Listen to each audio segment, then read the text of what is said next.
Everyday Boss Bells is brought to you by Just Create JA, LH Multimedia, Jamaica Observer, Catherine Speak Spring Water, Adam and Eve Day Spa and Salon, Reasons and Seasons Decor, CPJ's Yellowtail Bubbles Sparkling Wine, New Levels Decor, the Jamaica Pegasus Hotel, Carissa Zoe Makeup Artistry, and Cali Danny Designs.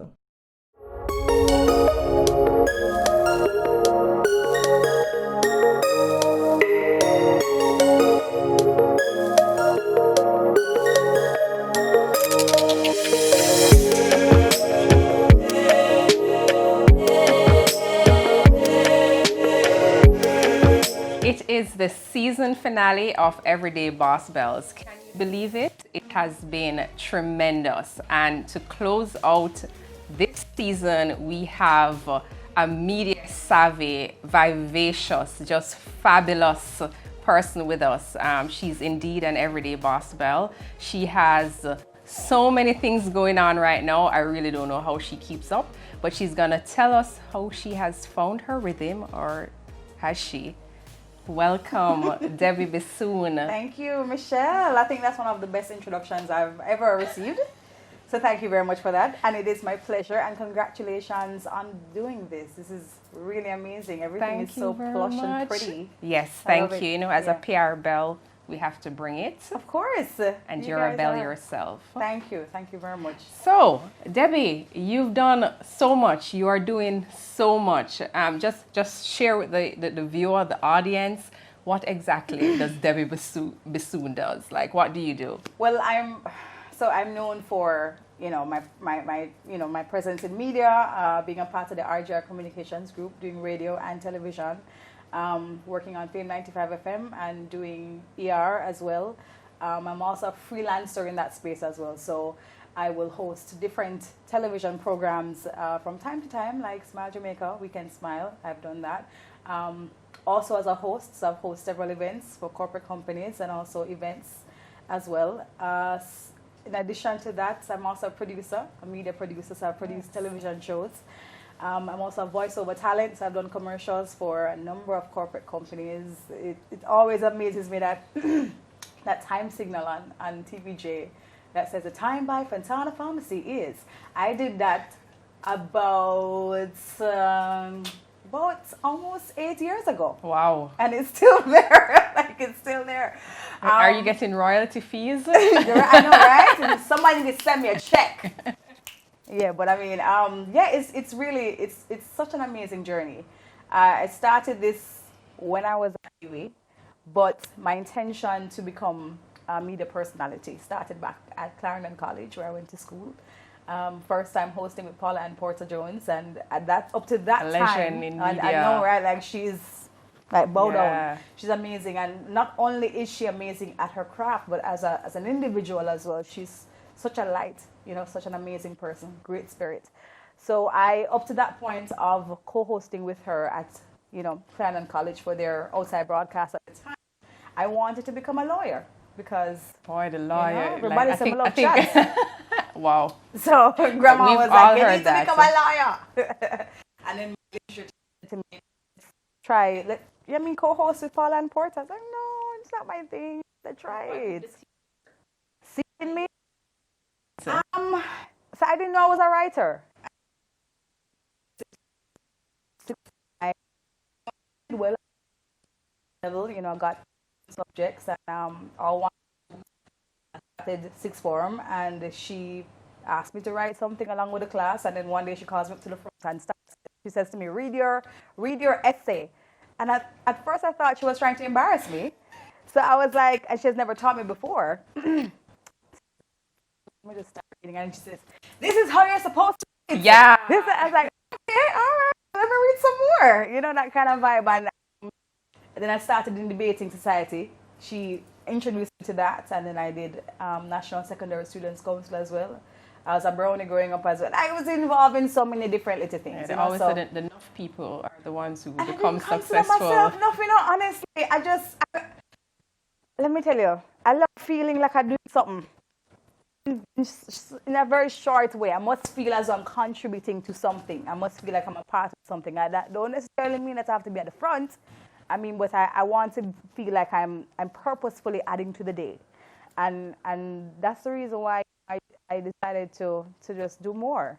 And I can't. I'm an uncomfortable person, really, and it sounds bad because you're told to get comfortable, but for my own pursuit of life, and I've met upon a lot of things. I've met upon, come face to face with mortality. I've come face to face with, what's possible as a woman from country. That kind of stratification. People say, "Oh, you come from country. Oh, all those things." I'm from Spanish Town, and that's country too. You know what I mean? But when you're Clarendon College, I think deep rural, like when rain fall on road block and you have to walk. Wow. That kind of thing. You know what I mean? So it's an amazing journey thus far, but a big part of it is understanding that I could. Like I can. There's no reason at all why I can't do it. You can. Obama said it. Yeah, like there's no reason at all why I can't do it. And I had to. That I guess that's one of the reasons why she thought to herself that let me ask her to be a part of it, because I mean, I will, if I'm body yes, but I'll say yes. I'll give it a try. So I did, and Paula said to me, well, you should definitely look into doing media. And at first I was like, no, that's not the plan, Paula. I want to be a lawyer. And person started actually calling the school and asking who is that person on the radio, because they thought it was somebody in the media. Nice. Yeah, so from that I did a Valentine's Day show on my own. So I asked the students to send in love notes to their persons, and anonymously. And I went on the PA system and I read them out on Valentine's Day, and it was a whole thing in the school. And from that I started UWI. I actually applied to Carmack, didn't get through. So I did language communication and a minor in entertainment, which I loved. I mean, it was absolutely more than what Carmack could have given to me, in my opinion. I'm a Carmack girl. Yes, let's just say hi to all the Carmack folks. No, I love Carmack. I love Carmack for sure. But there's a very practical element of ESEM from the get-go that I enjoyed. So while, yes, there were theoretical parts of it, it asked of us to create stuff from like scratch, to come up with ideas and execute. And that was always happening from the first cohort of students there, but I think it has developed more in a more theoretical, kind of curriculum. But it really helped me because we were asked to put on events, and we had to do it from scratch. And I had to come together with a group, and we did a whole gamut of it all, like find a venue, book the artists. I booked Ellie Lewis to make an appearance. At the time, he was like, how was that? Yes. What was that like? It was crazy, but he came. And it was a whole thing, Wow. and we paid him. So, it was a real hands-on type vibe, and it gave us a real insight into how the business operated. So, yeah. Sounds good. You've been in media from then until now. Have you ever veered off outside of media? Yeah. So I was a brand manager for Bob Marley Group for about 3 years. And the reason why I decided to take that leap, and that was after I did 5 years at RJR first. So I did 5 years at RJR. While there, I did a couple of events for the Korean embassy, and they asked me to come to South Korea, and I went. Went there for about 2 weeks. One of the things that stood out to me was just the history of Korea, which in a very short space of time, they managed to move their society so quickly from, being super industrial and, impoverished to where it is now, where their advancement in technology is so massive and great, and they have a company like Samsung that started as a supermarket, and they'll tell you that at Samsung, once you reach 35, if you don't advance into a managerial role, then good to have you, because they want young people to be a part of their company to drive the technology, about what's trending and what's hot. So they move that now into the Samsung brand. And when you hear that kind of thing, you can't come back to Jamaica and do the same thing. You know what I mean? Like, I have to step up my game, right? Like, you start thinking to yourself, like, what am I doing, really? Okay, fine, I come on the television nightly and I do this show called E! Prime, and I do Fame as well, but how can I move? But it asked of me, to understand business. And I love entertainment, so I wouldn't veer too far from entertainment. So I thought to myself, well, the company that is like a well-oiled machine business-wise, and they have managed to monetize and kind of structure their whole company and their brand and their music, the Marleys. So when I came back to Jamaica, actually, a manager who came to RJR to work for a brief time, Marie Bruce, she went on to work at Bob Marley Group as general manager there, and she asked me to do some PR services for her when I came back to Jamaica for the foundation. And then from that, Sidella said, you know, like, you work great, let's do some more stuff. And I said, well, why not? Because why not? Sidella Marley asking me to come work on more stuff. At the time, RJR didn't sit well with them because they thought it was a contest. And I mean, culture has changed since then.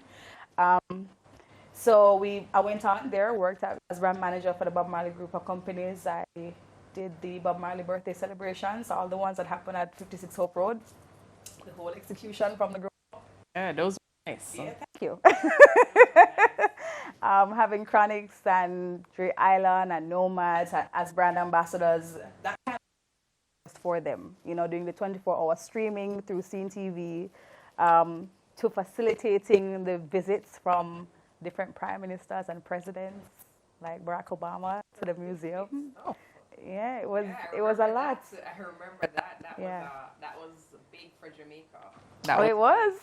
I can imagine us locking up and then you hear somebody come in and say, President Barack Obama would like to have a visit. Yeah. Can you open it a little bit longer, please? I was like, of course. We can open till tomorrow. You know? Yeah, so I did that. I learned a lot working there business-wise, and I think it has really informed me, you know, stepping out on my own and doing all of these different shows and concepts and such. Yeah, well, share about that, because I know you have a podcast, you have this new Beyond the Stage. If you can share what that really is about, and all that you are doing independent of RJR and that media side. Yeah, well, the good thing is that when time came and I'm on my own, and I said, I felt, to be honest with you, even working as a brand manager there in business, I still felt like there was this little gap, when something does not feel complete. Yeah. So RJ actually reached out to me while I was working at Bob Marley Group to come back. And I told him to give me some time. Give me some time, let me just figure out what I'm going to be doing.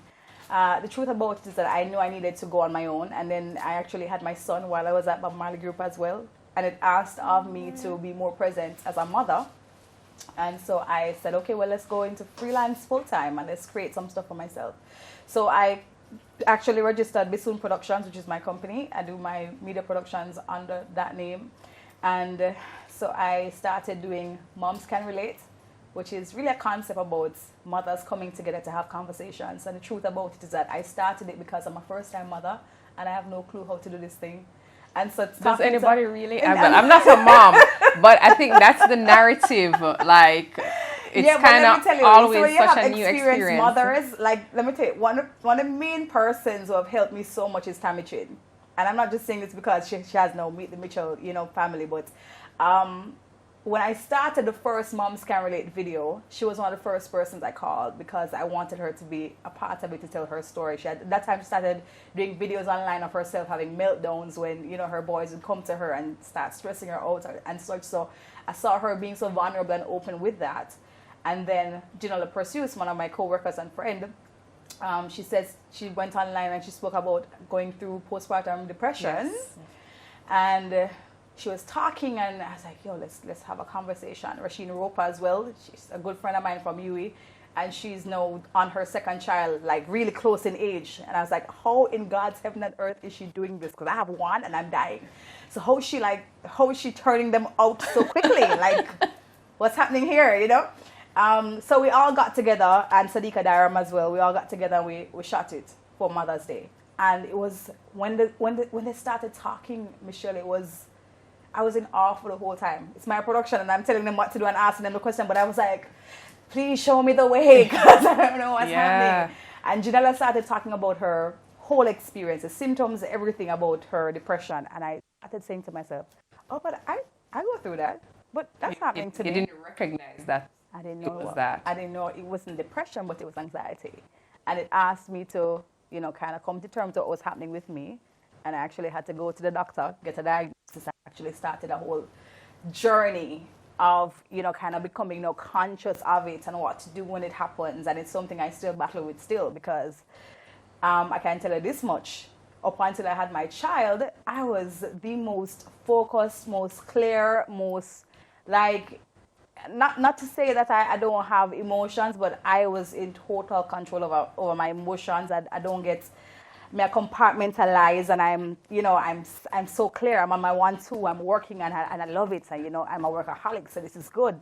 When my son comes in, and in addition to him being here, it's a whirlwind of the things I don't see, the emotions, the hormones, the imbalances, all of those things happening in my body. Wow. That is it's a new thing that's happening to me that I have to now deal with, in addition to also being present to a crying child. So yeah, it was a lot. It was a lot to deal with it. But talking to them, and Tammy as well, hearing her say, listen, it's okay to go in a corner and ball.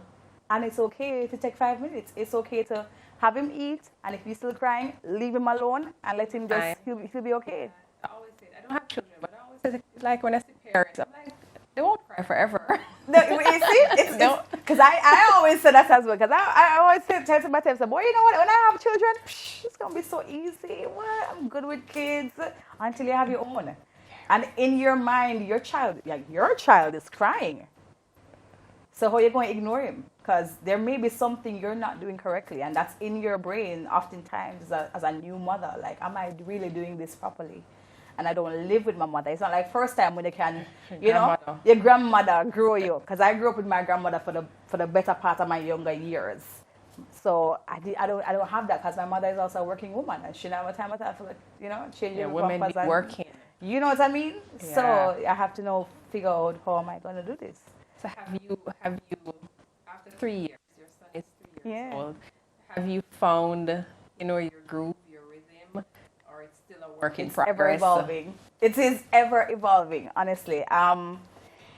So every step, because in my mind, after I come out of the baby years, this is gonna get easier.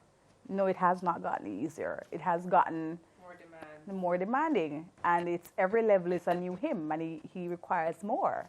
He's at the stage where he's a toddler, so the independence comes in, and he wants different things in addition to wanting more of you, in addition to his jealousy, of seeing other people with you, including his father or, his cousins or, other relatives. He doesn't want anybody around mommy. And it's mommy. No, he's able now to grab you and bring you wherever he wants to go, and it's on his time, no longer really on your time. So you now have to now figure out, okay, how can I cater to him, but still kind of be firm in how it is that we're going to actually be doing this thing, because I'm the parent here and you're the child. You know what I mean? I'm the parent and you're the child. So how are we going to figure out this rhythm that works for both you and I? And I think that's an ongoing thing for me. It's really an ongoing thing for me. My work is very demanding, and it oftentimes takes me away from him. It's not a 9 to 5. I don't get to go home at 5 o'clock every evening, because sometimes the productions run until late. Sometimes they go until, odd hours, and sometimes it's several of them per day. And I can't have him, especially now, out with me. Running around, tearing down things. Exactly. Oh, what is that? Let me try it. No, not eat that. Yeah. So, it's now, it has gotten harder, and now he's out of school because of this pandemic. School? He's 3. Yeah, well, he started school at 18 months. Wow. Yeah, I had him at Fundaciones. So I had him at Fundaciones because one of the things I realized doing language communication is that kids up to the age of 5 are able to learn 50 languages. So the quicker you introduce them to language, the better for them. Because I remember when I was introduced to Spanish, and I don't know me can learn Spanish. Yeah, I got an A at UA, and then after that, I can say hola. Hola. Maybe. That's hola. it, right? Exactly. I did Spanish, I did Japanese. Everything is still a work in progress, you honestly. Have to practice. They say you have to practice. Practice makes perfect. Yeah, but it's just so complicated. All these articles, and it's just so complicated, man. Trust me. But so I wanted him to get that kind of exposure from early. So I started him very early at school, and no, school is out. So what is he doing? He's at as a 3-year-old. Tearing on the whole place.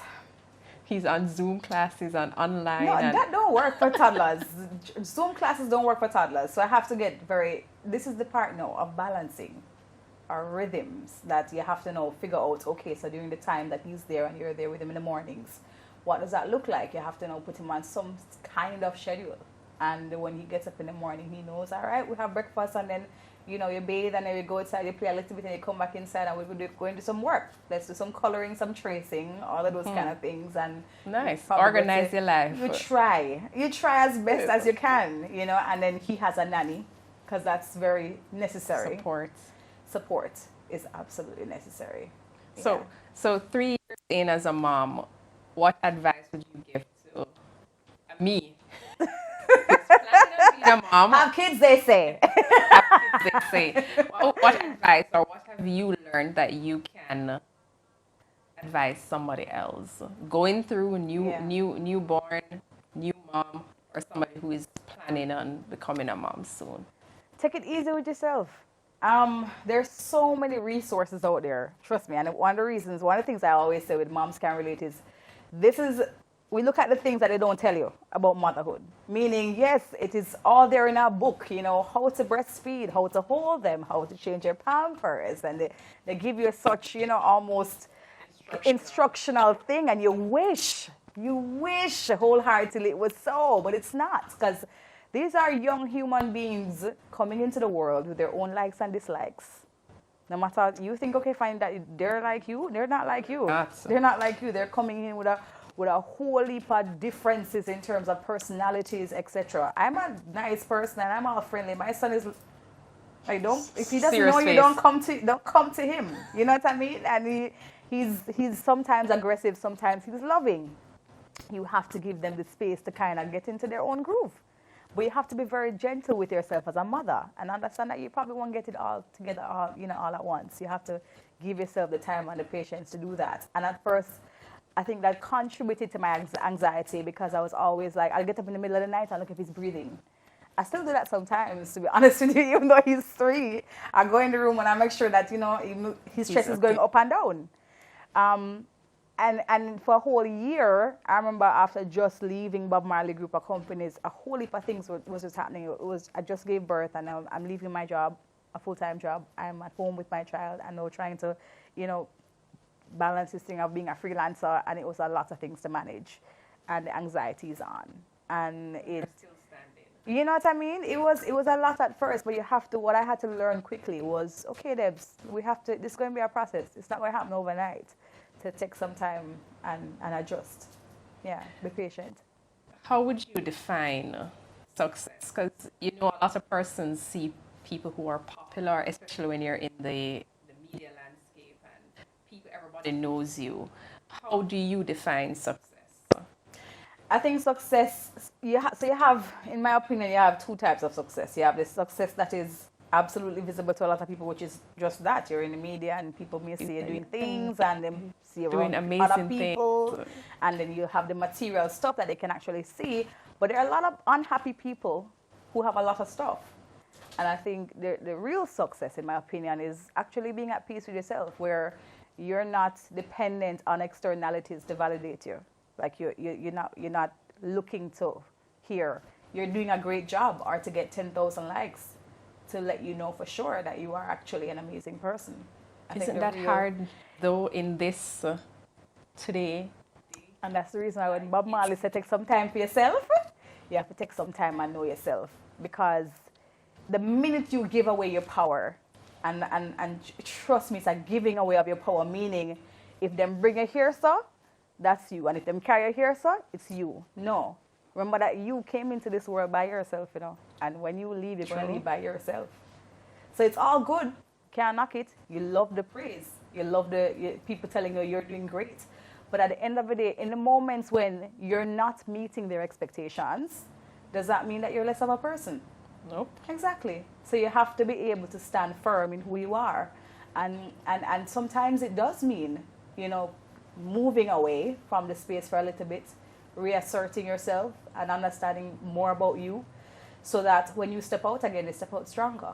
And that for me is true success. When you are able to, whether or not it's on and popping up here, or are you alone and you're tin mackerel and you're 2 dumpling them, and you still feel good in yourself because you know you're still going to kind of readjust and proceed, I think that's success, in my opinion. When you're able to do that and go bed and you're all right, and you don't get up and second guess yourself, you're fine. Yeah, that second guessing Yeah. is something that a lot of persons struggle with.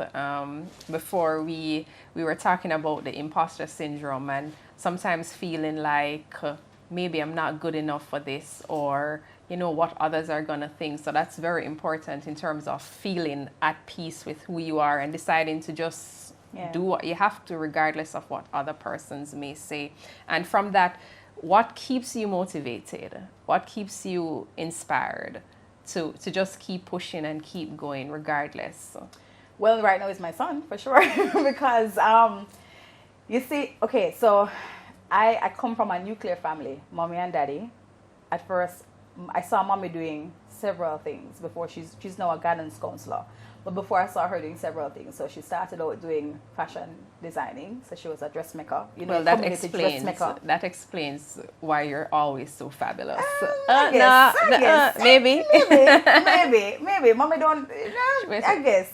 But you know, so we grew up sewing on buttons for her, on school uniforms, etc. And then she decided she wanted to go into cosmetology. So she actually went to Mrs. Oates beauty school, where she learned how to do hair, and I do my own hair myself. I got all of those things from her. I see the blonding on, I do on all of it, social man. The media. coloring, the whole gamut of it all, nails, all of that. Wow. Yes. So You I do your learned own nails? Yes. So I learned wow. all of those things from her. And even if it wasn't directly from her, but it was about being around her and seeing it happen and being inspired for it to happen. And then she says, okay, well, you know what, I want to go back to school. She went to NCU and she got her degree. She went back and she got her master's. And she's a guidance counselor now, right? So, and this is after she had 3 of us. So this wasn't like the earlier part of her life. This is like probably in the late 30s, going into 40s, 50s, that kind of thing. And my father is a pastor, has always been a pastor, worked at National Water Commission as well. So there are things that we had to wait on. There are things that we didn't get immediately. And there are things that I saw my family go through that I told myself when I could that I would want for my son to be able to not have to go through all of that. And I think that drive, and I feel compelled to do more because I know I have him looking on. I have my younger sister who is also coming up. And I would want to be the kind of woman I needed to her. And my family, really and truly, at the core of it all, they are my greatest inspiration. But apart from that, and if I am to dissect that, I would say life. So this is the first time I'm talking about these things, isn't it, Michelle? Why you getting I cannot believe say you have me as a spill all my guts. I'm supposed to be on that side. Anyways. Right? You're always on that side, getting the story. Sometimes it's good because then your audience really will understand more. That's true. And understand you more. So when I said earlier that I came face to face with mortality was, and I think I've spoken about this already. My grandmother lived with breast cancer for 15 years. And there's a time in which she was living with me while I was doing my CXCs because, you know, the option was to put her in a nursing home, but because she was such a fundamental part of my life growing up, I could not see her going anywhere else. I said, listen, you take care of me when I was younger, and if you take care of you now. I know, but I just felt like it was a responsibility. And I did that, including dressing the wound, etc. So I was a part of her process down to when she was in the hospital transitioning. And I was actually in that room when it was happening. I was around her to see when she took her last breath, to when her body was warm, to when it was cold. And it was such a defining moment in my life where I understood in that moment that we're not here forever. We're not here forever. We don't know when it is going to be our time to leave. And what I choose to do daily is on me. Every yes, every no, every I'll wait, every okay, let's go is on me 100%. And if I don't make full use of the time that I'm given here on this earth, it's gonna be on me. And if it means that I'm gonna grow old and see my life and look back and say, oh gosh, look how many get the opportunity to do this and I never do it. geez, some people Yep. wish me they do this. And then that's why sometimes I have some bitter old people. Because, Yeah, honestly, you have some people who their years have passed them and they get bitter at younger people. Because you didn't do. Girl. Because then you're going to keep saying, oh, Jesus, I wish. And you wake up and you dream about it. You think about it. You tell your friends, I want, I'm gonna. No, just do cares. it. Nobody cares. Until it's done, you know. Yeah, nobody cares. You think about how many times you've heard it. Oh, you know, I want to do this. Oh, you know, I'm going to do this. All right, well, don't tell me. Do it. In fact, when you start doing it, say you want me help. Yeah. Tell me, say you want me help. I'll rather join you when you start doing the stuff than be there with you in a moment telling me that, you know, I want to do this. Write it down. Put a plan together. Just tick off your who, what, when, why, how, where, and just after you've answered those questions, start moving. And you have to do that. Like a lot of the things, okay, I started Moms Can Relate because I wasn't sure of how to become a mother or how to do this whole thing of motherhood. Started Farm Chicks because I want to learn about farming. I'm from Clarendon, and you need to tell is such them an unexplored. Because when I started, I was like, Debbie does not look like a farm girl at all. But that's the idea. That's the idea because I love growing provisions. I come from country. I go market still. I go market in downtown every Thursday. That's where you get the new stuff downtown, right? Oh, lessons. Yeah, man. Because go downtown on a Thursday. You shop inside the supermarket for the market stuff, but then you realize that sometimes it's not the best quality of stuff, and also the prices as well. But when you can support a farmer, a local farmer, with the stuff that they've grown, and the things are lush and beautiful and fresh, you know, it's good. And also because I started this fitness journey with my trainer. It's a journey. It's a journey. It's a journey. Yeah, with my trainer, Patrice White. She asked of me to eat better. So I said, all right, let me go back to the ground. So, you know, when I keep reading these stories about the different challenges of farmers and how farming has been perceived over the years as something that is, you know, it's not the most glamorous job, but it's one of the jobs that we're dependent on.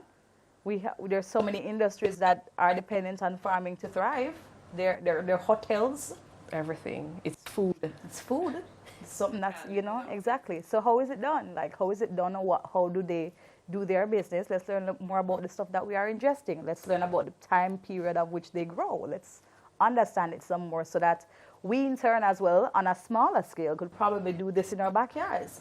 Because I grew up looking at my father growing things like pepper and pumpkin and, you know, stuff in our backyard, and he used to raise goats, and no, he has chickens, and the family get chickens, so when I have to go somewhere here buying a chicken, and you know, that kind of thing, and it sustains a family. So there is potential in it, and if you look at how it's looked on worldwide and how it's managed worldwide, you find countries that benefit off farming and they grow it. So it's not just the man himself every day tending to it. It is also introducing technology and looking at how technology can actually amp up the production and make it better. You know, so all of those things are what we're exploring in Farm Chicks. And you asked about Beyond the Stage earlier. So Beyond the Stage is really something like this, but I'm on the other side of the chair. Yeah, usually you are. I'm on the other side of the chair. And, you know, we started really with entertainment figures. So we started with Taurus Riley. We have one with Mortimer. We have one with Bissoon. We have one with Chronix recently. But the idea is to go beyond what people know us for. I'm big on humanizing celebrity because it must be achievable.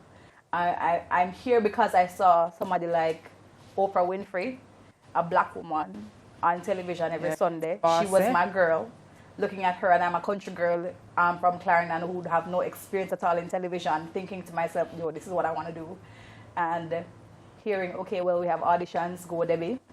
And I go home every night, go read the bottom part of the news crawl. That's how I learned how to read off a teleprompter. Wow.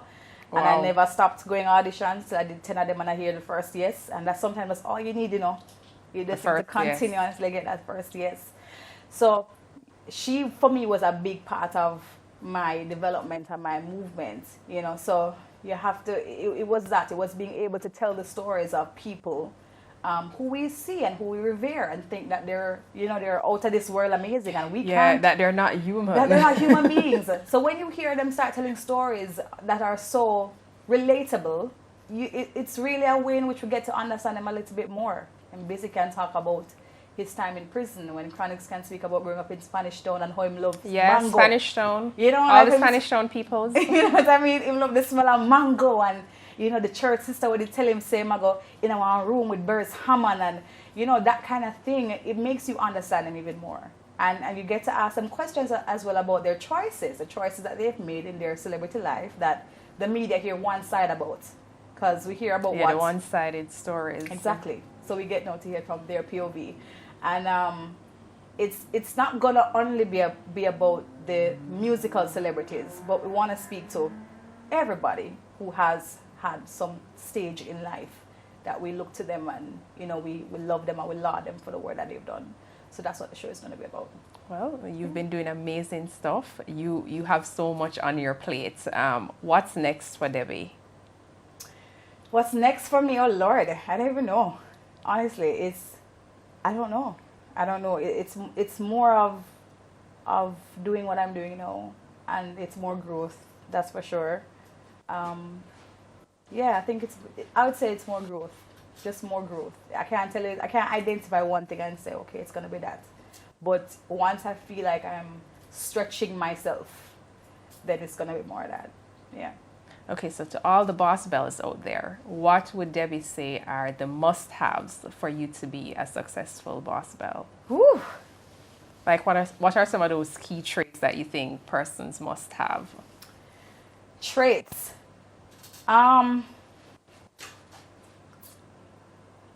You must be able to lock off your two ears them. I call it a racehorse focus. You know, I always say put your blinders on. If I see a racehorse on a track, which is like this, so even if his competition is right beside him, he can't see because he can only see his lane. And so you have to be able to have a pair of blinders. No distractions. Not even distractions, but like you have to have this kind of laser focus on you and what you want to do that you can't see anybody else. And it's not in a bad way where you say, oh, yeah, I'm not see you, I'm not paying attention to you. But it's understanding that this is your journey. Like you have to give it your full attention. You know, you really and truly have to give it its just due. So you put on your laser and you run your race. This is your race. So run it to the best of your ability. And also you have to be able to love the process. And it means sometimes that the process will not turn out how you expected it. It means that oftentimes you're going to have to just continuously look for the lesson in it because everything is a lesson. So whether the result is what you expect. Exactly. You know what I mean? Whether it is what you expected or what you but it's all a part of your growth. And also learn, like stay open to learning. I'm a observer. So I come into a room and I see several things in one glance. You have to learn to observe, just observe and find lessons in everyday life and even outside of your own job line. Like look for the opportunities in different spaces as well. Stay open to opportunities. Yeah.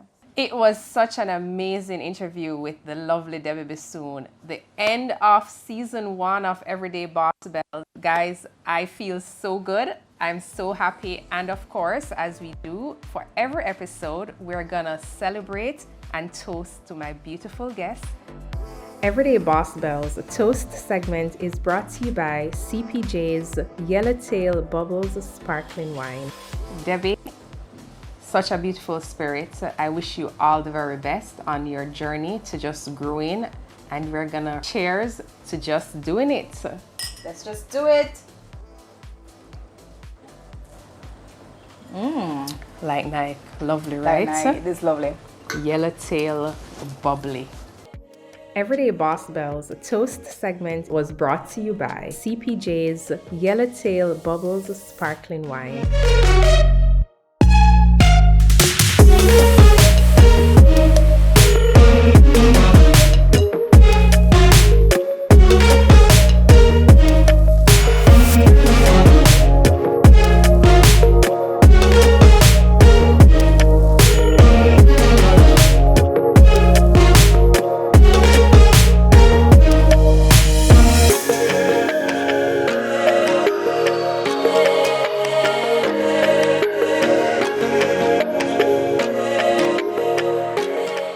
Everyday Boss Bells was brought to you by Just Create JA, LH Multimedia, Jamaica Observer, Catherine Speak Spring Water, Adam and Eve Day Spa and Salon, Reasons and Seasons Decor, CPJ's Yellowtail Bubbles Sparkling Wine, New Levels Decor, the Jamaica Pegasus Hotel, Carissa Zoe Makeup Artistry, and Cali Danny Designs.